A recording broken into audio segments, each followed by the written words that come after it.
আমি আমার রেসার কবুতরগুলারে খাবার দিতেছি। দেখেন তারা আমাদেরকে দেখে কি একটা আনন্দ করতেছে খাবারের জন্য।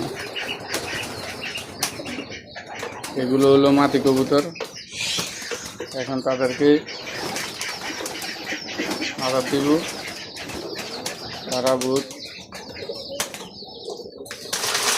আনন্দের আছে খাবারের জন্য।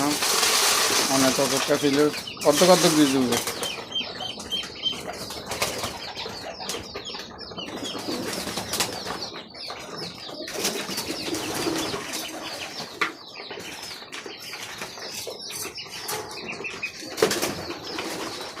তারা খাবারের জন্য অনেক ব্যস্ত।